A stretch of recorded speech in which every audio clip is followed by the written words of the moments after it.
Brilliant. So whilst that's doing its thing, we need to move swiftly on to another method of baking a cake, which is the melting method. This is Halloween Brownies. This has no active sugar in it, no visible sugar in it, which is always you can kid yourself you're not having any sugar with these. I like to make brownies in the small roasting tin because then you can cut them into nice squares. This is the Swiss roll tin, but it's the same principle. Lined, as ever, with a piece of baking. We do all know about baking. I forgot to mention that the cake tin that the pineapples are in, that's got baking lime in it. Every tin I own has a piece of baking lime in it. And I promise you I'm not on commission, I just won't cook without it. And if you leave the baking lime in the tin, then whoever is cooking cannot help but use it. Because when you're 16, it's less hassle to leave it in than to take it out and throw it on the floor. So it does mean that they have less washing up when they bake. So, for my melting method, I need some melting. Here I've got some butter sitting in a plastic pasta sauce pot that's melted on the side of the Aga.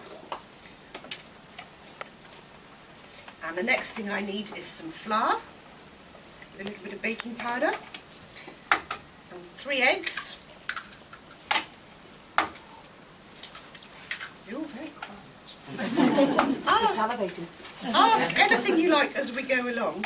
And then instead of sugar, I got a tub of black treacle. And of course black treacle can be a bit of a nuisance to measure. But if you stand it on the edge of your Aga, it softens and you can measure it very, very easily. And you need to really, really specifically and deliberately measure as much as you want. And then you mix it together. So you've got melted butter, warm treacle, eggs, flour, and that's about it. And you get this glorious dark brown sponge. Okay? And then, just to really jazz up that sponge, I've got a packet of dark chocolate drops. And I've got some pecan nuts.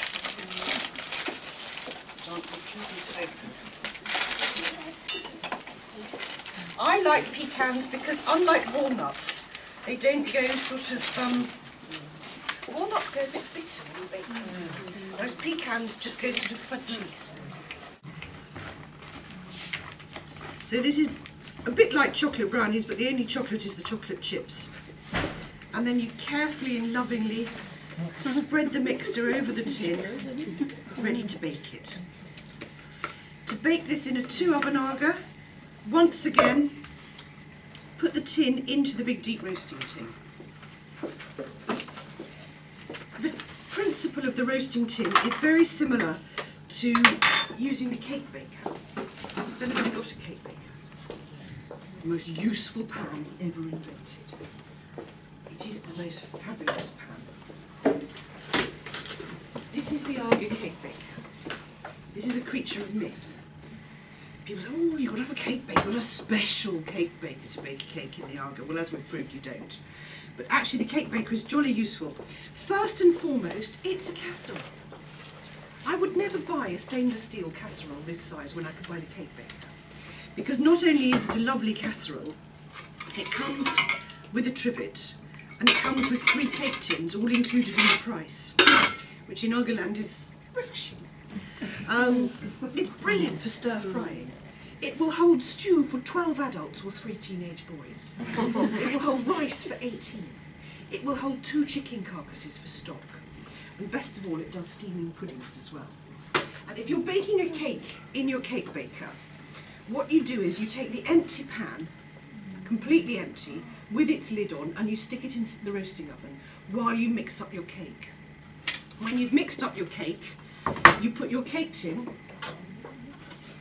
into the trivet, lower it into the hot pan. You then put the hot lid on the hot pan and you put it into the roasting oven, and the cake bakes in the cake baker with a cushion of warm air all the way around it, in exactly the same way as using the roasting tin. But with the cake baker, the biggest cake tin you can do is 8 inches round, or 1 pound square, 1 pound loaf tin. Whereas putting it in the roasting tin, you can use any cake tin in your cupboard. So the principle of using a roasting tin comes from the cake baker. the cake baker's a jolly useful piece of kit to have around. If you don't, hello. Would you would obviously put the tray in, would you, and then put that on top of the tray? Or you just put it straight in? Open the door and put it in. On the floor? Yeah. Oh, okay. Use the floor of the oven, it's a cooking surface. You could put a tray in if you like, but I tend not to use oven shelves very much. Mine live outside the back door. And the effort involved in walking across the kitchen, opening the back door and reaching for my shelf is sometimes a little bit too much for me. But if you want to, feel free. Some people like to keep an oven shelf in the oven, some people keep it outside the back door. I do use oven shelves in the baking oven, but I don't have shelves in any other ovens. I don't know if anybody spotted there's no shelves in the oven. If there were a shelf in that oven, it would be a little bit tricky getting the roasting tin and the cold plain shelf with the cake tin in it. But they are quite hot when they come out of the oven, hence them going outside the back door. Because if you put them on the floor, they'll melt lino. They will melt formica. They will damage wood. If you've got a lovely stone floor, that's fine. Otherwise, the back door's the best place for them. And the dog only investigates once. So there are my Halloween brownies. Black treacle instead of sugar, chocolate chips, pecan nuts in the tin. And of course all the Aga tins, all the Aga trays are designed to slide straight into the oven without shelves. So if you're baking this in your 2-oven Aga, put the tin into your big roasting tin. Exactly the same way as the pineapple cake. If you're baking it in a 4-oven Aga, it just goes in the baking oven. And because I've got a baking oven, that's where it's going to go. And they go in for 20 to 25 minutes-ish, downhill with the wind behind them. And to finish it off, it needs some icing. And the icing for this is actually a multi-purpose icing. I put this on all sorts of things. You can put it on a plain Victoria sandwich and call it a fudge cake. Because the icing is deeply healthy. It's 3 more ounces of butter melted on the Aga. And it's another generous spoonful of black treacle. See how easy it is once you've softened it. And then it's half a pound of icing sugar.